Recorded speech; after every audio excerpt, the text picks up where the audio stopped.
Omni Lucid presents.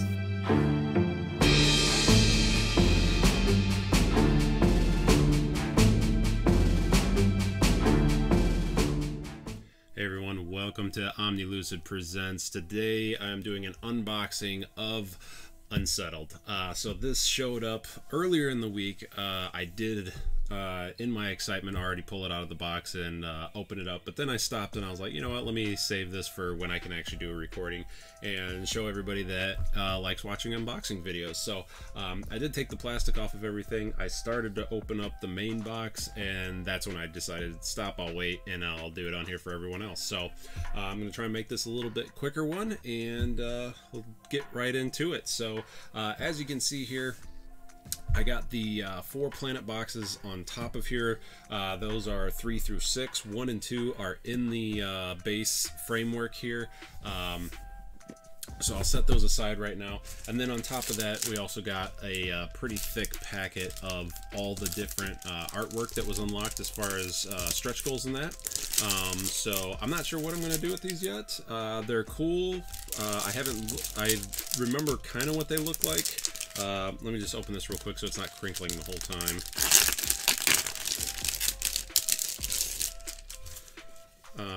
But yeah, I mean, it's just some really pretty artwork that, you know, you can definitely hang up in any game room. Maybe make some kind of collage out of it. That one's actually really cool. I like that one, Yendril. Maybe I'll make that my first planet. I plan to play Stranos, but I saw Stranos as like the highest difficulty, so I don't know if I want to make it that hard. Actually, that one's pretty cool too. So yeah, lots of cool artwork in there. We did unlock a bunch of stuff during the stretch goals, and most of the stretch goals were artwork. All right, so we'll get into this main box here. So the nice thing about this is, which I liked right away, is that the box has the little finger slots on both sides, and just makes it so much easier to pull stuff out of. You know, really nice. The other thing that I really like about this box, they have the breakdown on the side. I always appreciate that when they show you on the sides of the boxes exactly how it does it. There's been a few other boxes that do the same thing. I don't know if that's a Game Trace thing or if that's something that the company does themselves, but it always seems that Game Trace has been involved when I've seen it. The other one off the top of my head is actually Tidal Blades has the same thing, and like I said, they had the game trays as well.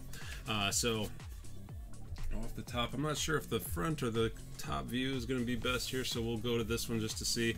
So first off, we got our rule book, which is actually fairly hefty.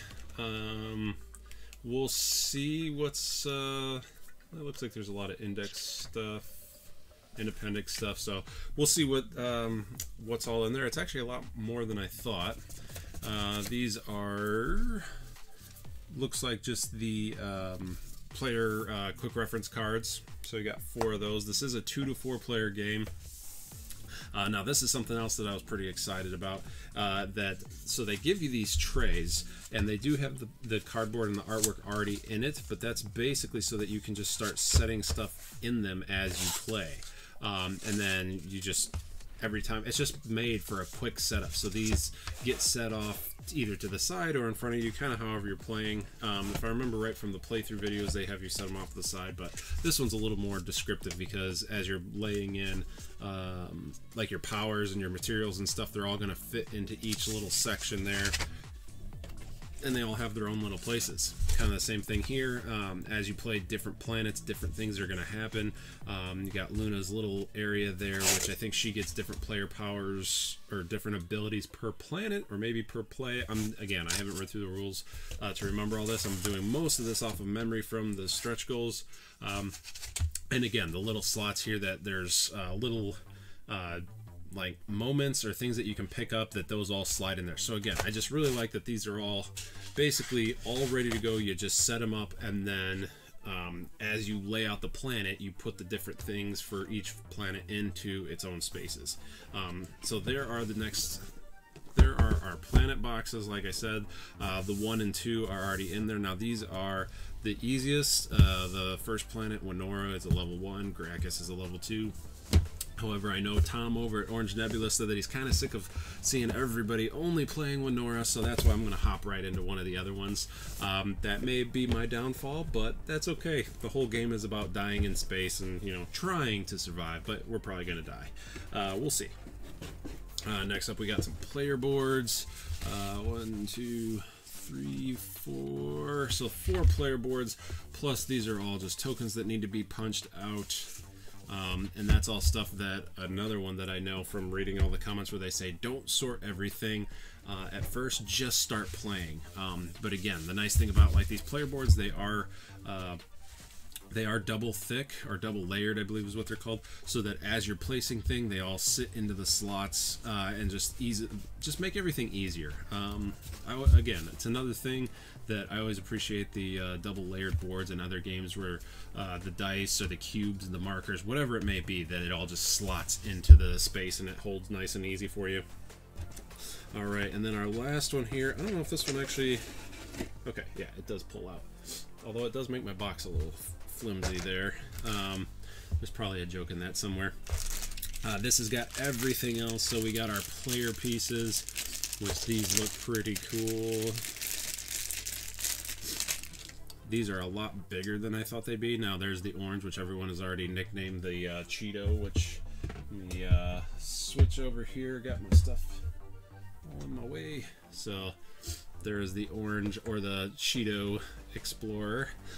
But then there's also a green, blue, and I'm gonna say purple, but I am colorblind, so that could be pink. Get that one in there. But those are the all the minis, if I can get them to stand up. There we go. And then we have the lovable Luna there, which is your helper bot that goes around and does things for you as you play. So that is all of those things. Then we come back here, nice big, now these are not dice, they're cubes. That was another big one that I remember, because you don't actually roll these are just your markers. So you're literally just turning these. Again, I don't remember what all the sides are. I think the sides are just markers, if I remember right. It might be easier. Going back over here to the card camera, so those are the markers, just to let you know what that dice is, but then it has the different different numbers on there, basically how much of that resource you have available to you. So there's a bunch of those. And then we have some of these colored pucks. Again, those are for like moments or time things, more cubed markers. Now these actually are dice that mark how many of your resources you find in different areas on the map, all of which is determined as you play per planet. And just a few other markers. All these things are put out on the boards in different places just to keep track of things that are happening as you go. And I believe these are just, yep, some more of the resource cubes and everything like that. So hurry up and throw them back in there. I probably don't need to put these guys into a baggie, but I mean, they gave me a baggie, so why not?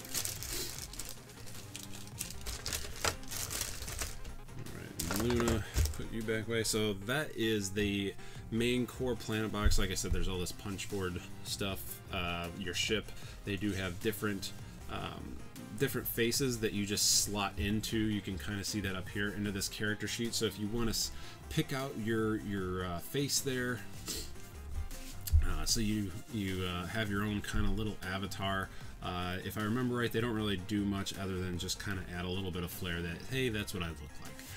But who knows? Maybe it's that's something that they'll add later on, or maybe it already is in there and I just don't know about it yet. So go ahead and get this all set back in here. Now this is where it comes in handy, because now I can just look at my thing here and very easily and quickly put all this stuff back in here how it's meant to go. Next is planet boxes.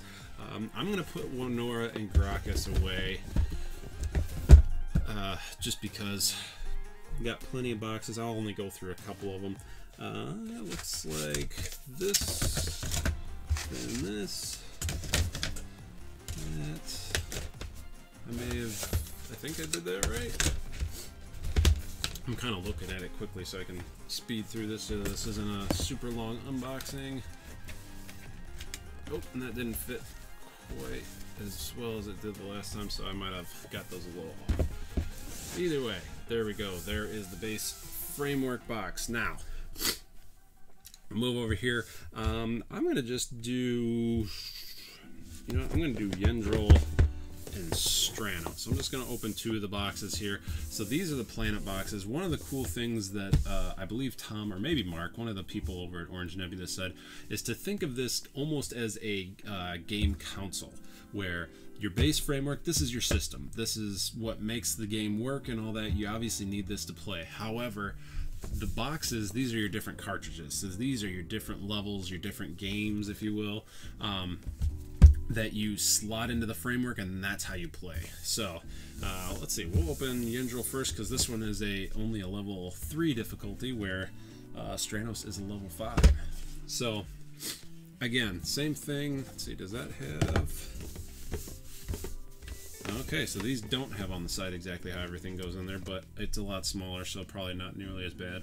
All the punch outs and everything. A little descriptor of that specific. I'm trying to flip this fast because there might be spoilers on there. I'm not sure. And then we have, oh, there we go. So again, it does have the breakdown of exactly how it all goes in there. It was just on the back. So again, it just pops out. Now, I've said multiple times how much I love game trays. These all feel like they just fit so perfectly. We got some cards and of different things that go with the planet. They're going to be locations as well as other things. So once these get opened up, you kind of slot them around to make your map, as well as different of the other cards. Like this one happens to be the Luna primary function. So I think I was right that she gets to do different things on different planets. And then this comes out. Now this was something as well where they put in this extra, if I believe right, that the whole point of this is that the upper portion this is basically extra. To where if you're somebody that likes to sleeve cards, I personally am not, so I'm not going to be sleeving mine. If you'd like to sleeve them though, then you sleeve them and they will fit in here and they won't have this movement. However, if you don't like to sleeve, so in my case, you use this top section and then they fit and they sit in there perfectly. Now, obviously these are going to fit down here in the bottom, all the little extras and things that go along with it, they're all going to sit in the bottom as well. But again, just something that... really happy to see that Orange Nebula, I mean, they were on top of it. They were thinking about every little thing. And if you haven't been following along to see all the stuff that they've done and gone through for this game, you really should check it out. They get a lot of respect from me for how much they've done.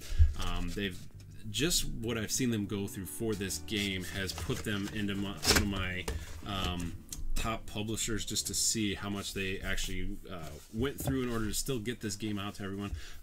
They put out an update where they actually are taking a loss to get this to people, but that's just how badly they wanted to get the game out to everyone. So it's been very cool, and Tom puts out some really awesome updates. Okay, so that was Yendril. Like I said, there's not really much to see, and I'm trying not to show off too much because there could be spoilers since each planet is a little bit different.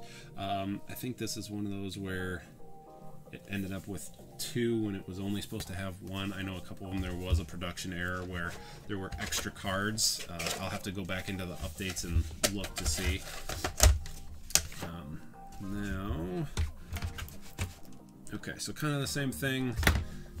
Small cards, big cards, which are going to be your planets and areas and so on and so forth, and then the different little markers and tokens and everything. That's how primarily most of the planet boxes are. A couple of them I did say are a little bit different. It just kind of depends, because again, every planet is different. There's a different task that you're trying to do. There's different, I don't know if it's enemies, but there's different situations that switch back over here. Different situations that you have to get yourself out of. There could be, poisonous, I think this one said poisonous spores. There could be alien parasites. There could be the planet itself is trying to attack you and get you off of it. There's just so many different things that it could be. So I'm really excited to do to play this one. I'm hoping to get it to the table soon. I will probably be playing it solo because I don't know if Ashley's going to like this one as much.